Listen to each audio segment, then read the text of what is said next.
have never used it as a marketing tool. Cool, I've got a video on YouTube. I'm done. No intention of building a YouTube channel. I had no idea what that even meant. I can never imagine myself retiring. I can't imagine not doing this as long as I'm still physically able to do it. Hello and welcome to the Art of Selling Online Courses. We are here to share winning strategies and secret hacks from top performers in the online course industry. My name is John Ainsworth and today's guest is Brad Yates. Now, Brad is one of the most watched teachers of EFT, Emotional Freedom Technique, or tapping, anywhere online. He didn't start there. He started out as an actor. He studied drama, performed theatre around the world, and headed to Hollywood. He had a small part in the film Chaplin. He played a doctor on Days of Our Lives. And then, with his first child on the way, he retrained as a hypnotherapist. And a couple of years later, he went to a workshop run by the founder of EFT, Gary Craig. And Gary handed out everyone a Hershey's Kiss and had them tap for a couple of minutes on their chocolate cravings. We'll get into what that means in a minute. Now, Brad is a self-confessed chocoholic, suddenly had zero interest in the chocolate, didn't touch the stuff for 2 years, and that changed his career. He became one of the first people to put guided tapping rounds out online. Nearly 2 decades and over 1,800 videos later, his channel has got more than 425,000 subscribers, over 60 million views. He is the author of the best-selling children's book, The Wizard's Wish, co-author of Freedom at Your Fingertips, and a featured expert in the film The Tapping Solution, alongside Jack Canfield and Bob Proctor. Brad has built one of the biggest audiences in the personal development world, almost entirely by giving away enormous value for free consistently for over a decade. And he's turned it into a real business of programs, membership, live events. Brad, welcome to the show. Great to have you here. Thanks, John. I'm happy to be here. Although you've given so much in the bio, it's like, now what am I going to talk about? You've told everything about me. So tell everybody who doesn't know, what is tapping or emotional freedom technique? Yeah, thanks. So EFT or tapping is literally tapping on our face with our fingertips. And I know for anyone who's new to it, it's like, okay, this guy's weird, and why does John have him on his show? There's a really good reason why we do this. It's originally based on acupuncture. So for thousands of years in Chinese medicine, they've said there's a flow of energy through the body along pathways called meridians. And when this energy is flowing naturally, we experience our natural state of health and well-being, physically and emotionally. And when this energy gets disrupted in some way, we don't feel so good, we don't think as clearly, we don't make the best choices. There's all kinds of unfortunate consequences. So in traditional Chinese medicine, the doctor would stick needles in these key points to stimulate that healthy flow of energy. We're just doing that by tapping on these points. And there's a growing body of scientific research showing the benefits of this. It sends a calming signal to the brain. So when we get into a stressful situation, this part of our brain called the amygdala says, ooh, we're in danger. We go into fight or flight. We don't think clearly. Prefrontal cortex shuts down. So if you're running an online business, you really want this part of you to be working. So when stress comes up, like the bills have to be paid or something like that, then we don't think as clearly. So the tapping helps calm down that process so that we start to think more clearly and we feel better. And we're able to make all kinds of positive changes in our lives. So that is why we tap on our face. What's your approach been with your YouTube channel that's worked so well for growing it? Is it like volume of videos? Do you like really focus on trying to make sure any of them are standing out and going more viral? Like, how do you approach YouTube? Yeah, and the funny thing is, so when I first started, I had been doing tapping for 5-6 years, and YouTube was pretty new at this time. And I thought, hey, wouldn't it be really cool if there's a tapping video people could use, and they could use it to start their day, and I'll call it Tap of the Morning. And I didn't even know how to load it up. I had a friend of mine who did video stuff loaded to YouTube, and it's like, cool, I've got a video on YouTube. I'm done. No intention of building a YouTube channel. I had no idea what that even meant. Right. And so it's like 6 months later, I thought, I should have a video for people to end the day, and I'll call it Tap of the Evening. And then I'm done. And then I had another idea for a video, and then another one, and then they just started coming. I'd put them out randomly. Like I'd shoot like 6 videos at once and put them up and then not do anything else for several weeks. And it was always it was always just ideas would come to me. It's like, you know what? This is something that might bother people, and I think this would help. So my YouTube channel has been an incredible marketing tool, but I have never used it as a marketing tool. I mean, other than like put up a promo video about like I have a live event on YouTube tomorrow, so I just shot a promo video. But other than that, it's always just when I have an idea of, this is something else that would benefit folks. And I say that, well over 1,000 videos up there now on all kinds of different topics, and probably a list at least that long of ideas that I still haven't shot yet. Because Wow. I'll go back and see what have I written down, and in that moment, then I'll have a new idea of something that would be really cool. So it's always just whatever inspires me. It's like, hey, here's maybe sometimes it's something that's going on for me, and I'm like, you know what, this is probably something that would help someone else, and I'll do a quick tapping around. And the videos are usually between 5 and 12 minutes, and I'll just turn on the camera and off, and I don't even know what I'm going to talk about. I just have sometimes I just know the title. It may just be a word like anxiety.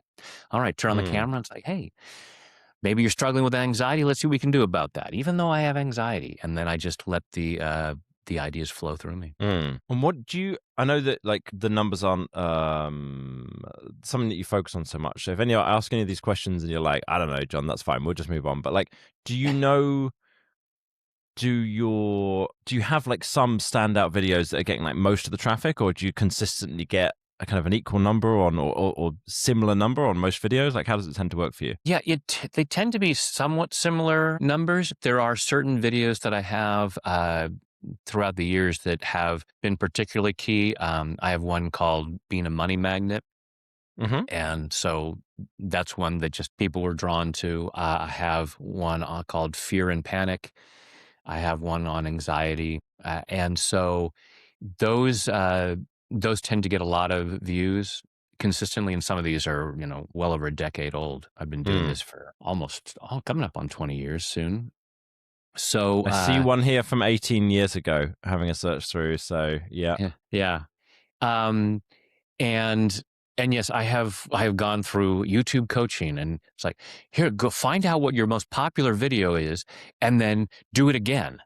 And I'm like, yeah, that makes sense, but I have all these other ideas that I want to put out there. And I was kind of irregular about it, and I was then talking to a book publisher who was saying, you should be more consistent in your emails. You should send an email every week and have a video in that every week. So then it became the tap of the week. And so now it's every Monday morning at 6 a.m. I release a new video, even though sometimes I have several that I've shot. Like when I'm traveling, I said I was just in Berlin, and I shot a video in front of the remnants of the Berlin Wall. So I'll be in certain places, and it's like, this would be a great place for a video. I have a video in front of the Tower of London. I have several from different places. I shot one in front of the Globe Theatre right there next to the Thames. And about playing a bigger part in life. So just whatever inspires. So it's very hard to go, yeah, I'm gonna go and redo something else just because that was part. So it's always just been coming from that purpose-driven thing. And I think people respond to that. I have so I wonder if I tried to do it in a manipulative way of, I'm going to redo a video because that's what was popular, then I'm not sure it'll have the same energy, which is what people respond to in my videos. They can really sense that it's coming from an authentic place of, hey, here's something that I really feel is going to be helpful, as opposed to, here's something that I think that you'll look at again because you looked at it before. And I'm not dismissing that as effective marketing or content production, because it absolutely works for a lot of people. So please don't hear that as, don't listen to people. It's funny in terms of what people say about any kind of content creation or marketing, and I'm sure this is your field, you see this, when you go on like social media, and there will be an ad that goes, email marketing is dead, or the next one says, webinars are dead, and the next one's And it's like everyone has this very insistent thing about what no longer works, Hmm. and there's no agreement on what absolutely works, and it's because different things work for different people. So for me, it's like what's working for me is just coming from here's what I feel nudged by the universe to do, and come from that. And then in terms of the other marketing aspect, I have my marketing team that does. They're the experts Mm. in the data driven marketing, and for me, it's like okay, and I'm just going to do what I do and what I have the most fun doing and what feels the most right. Do you know about how many views you get a month nowadays? I'm getting I think it's 10,000 a week. I think it is.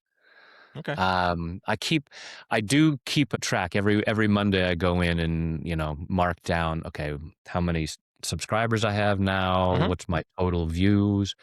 What's my email list size? How many followers on Instagram, Facebook, Mm. TikTok? Okay. Um, but so I collect the data. I don't actually, I'm not Don't totally act on driven by it because I'm not looking at, it.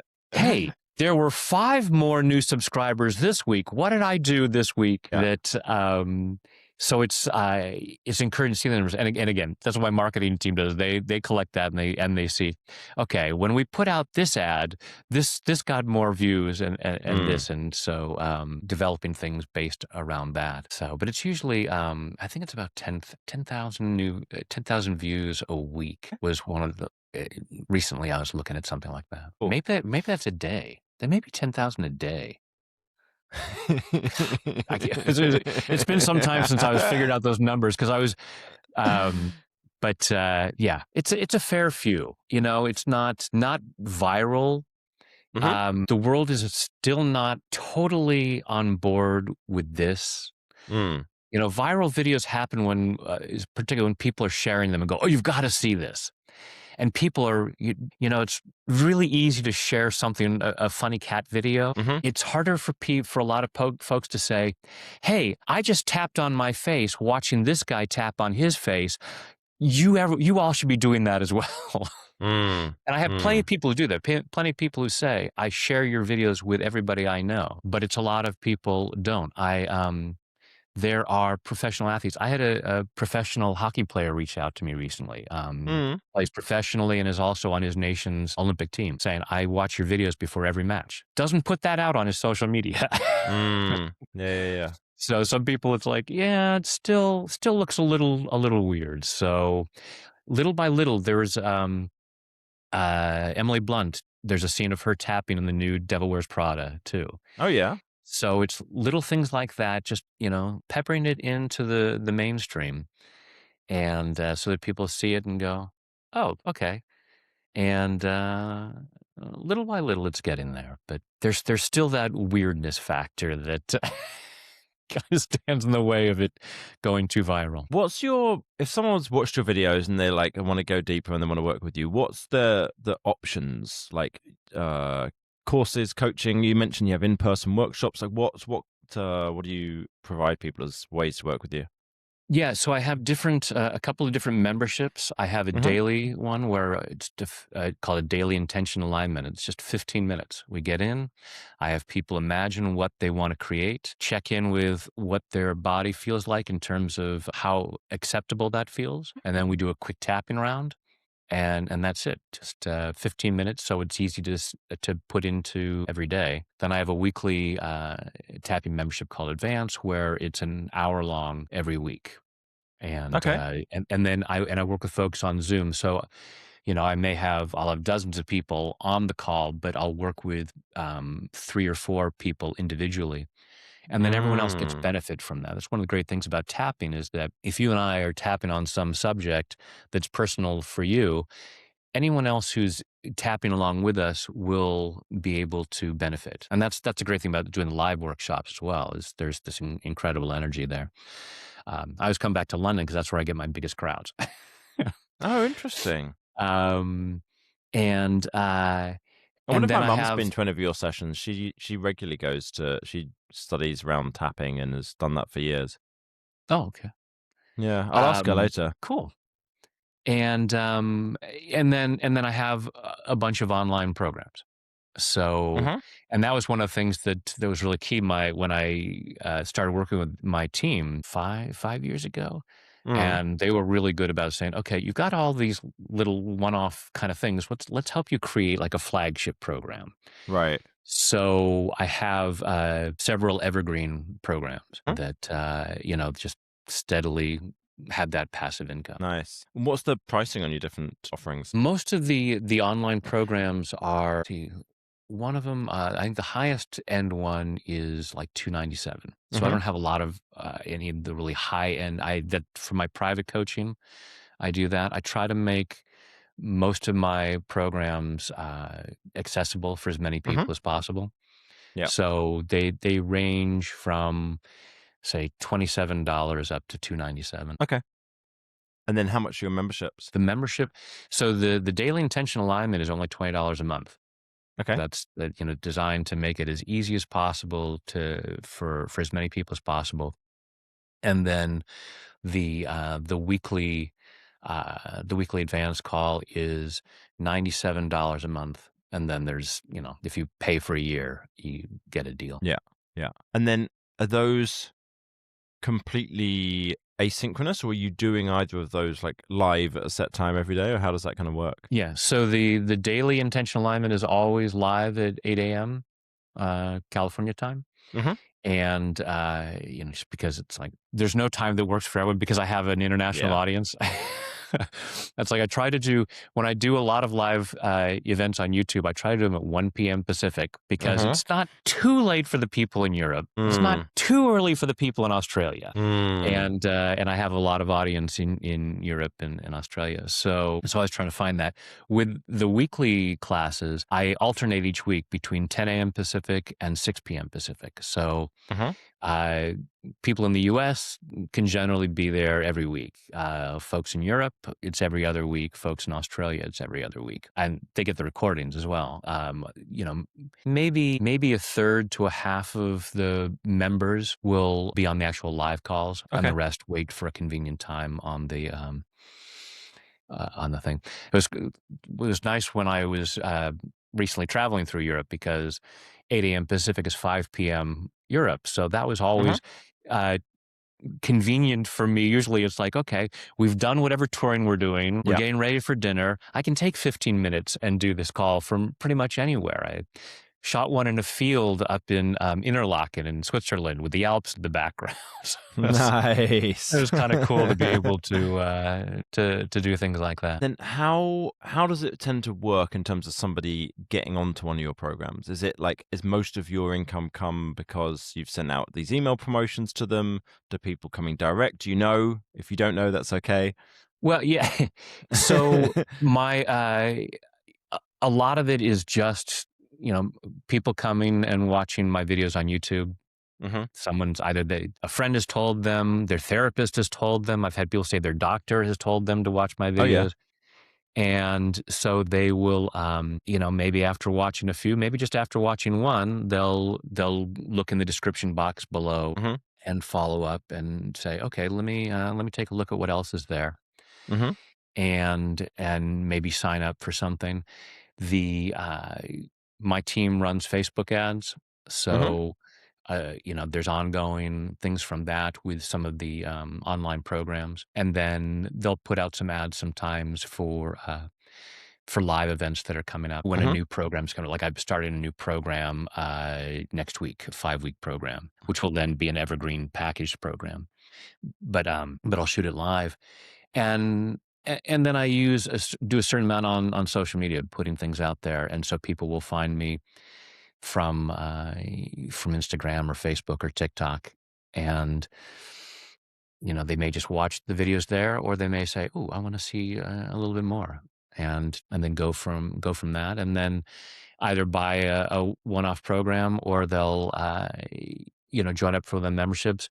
And I recently started a platinum membership, which is a lifetime membership. And it's Mhm. like, hey, you pay a chunk up front, and then you get all the online programs that I ever create and everything I have Mm. created, which is, like I've a lot of like small programs I've created over the past 20 some odd years. So I have like 70 online programs that are there that they then have access to. You've been at this for a lot longer, I think, than most people who I talk to, or who most probably listeners as well. What's allowed you to like keep going with this consistently? Well, part of it is I love what I do.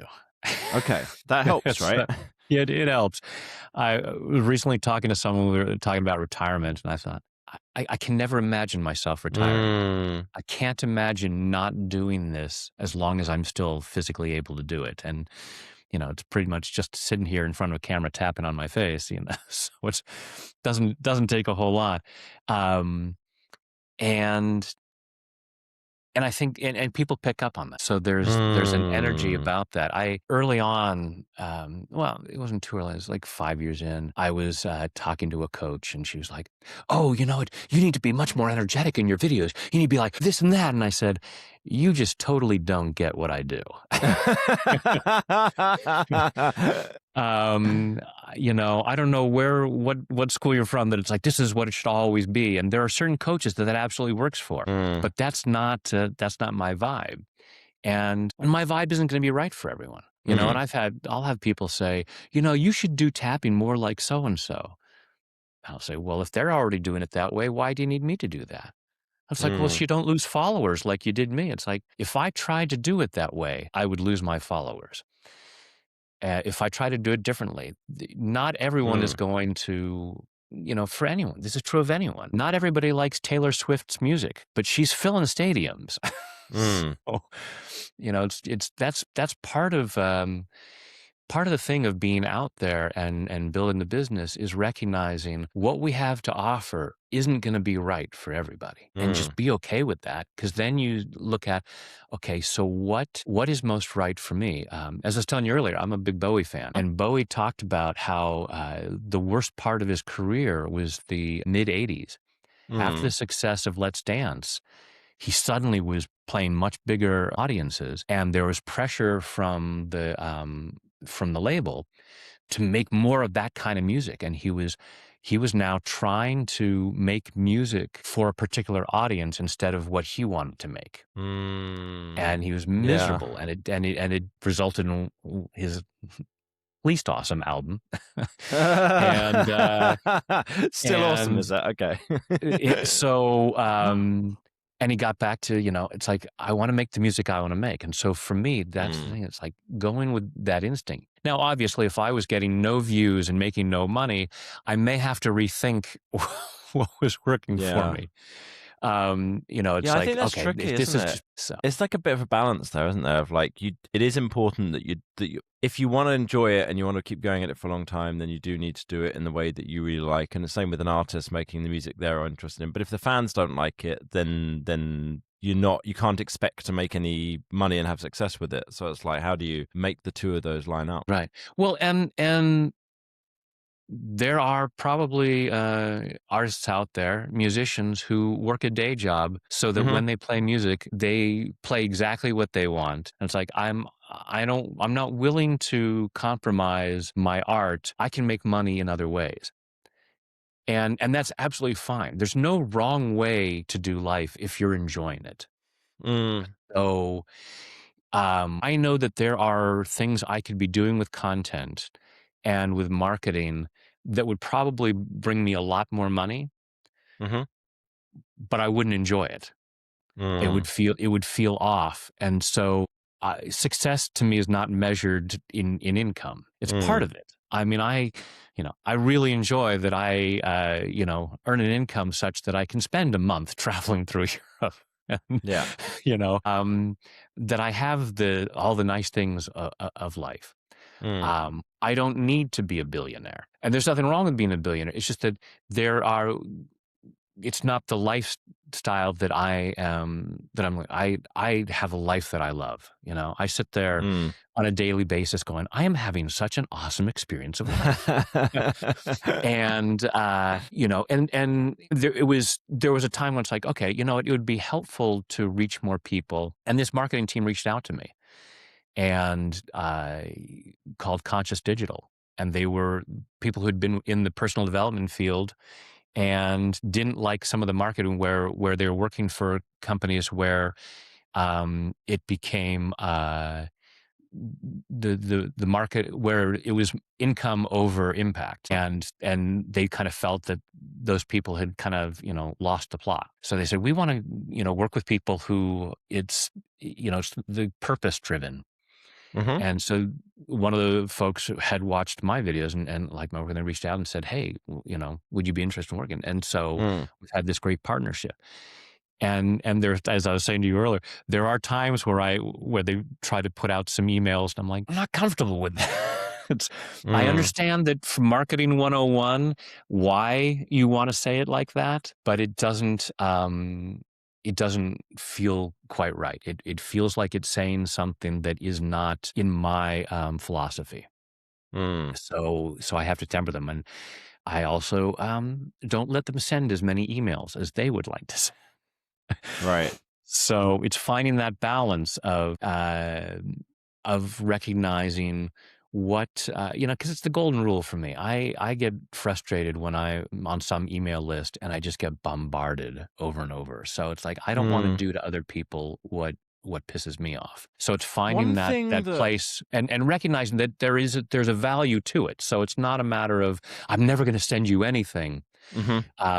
and never bother you, because I want people to have that. But finding what works for me, and it's not that I know the exact right amount of emails that should go out. It's just finding out what feels right for me, because then my energy that I'm sending out is more positive. Mm. Brad, this is awesome. I love that you are enjoying life so much on a daily basis, doing something that you love, and have managed to create content on YouTube for 20 years nearly coming up.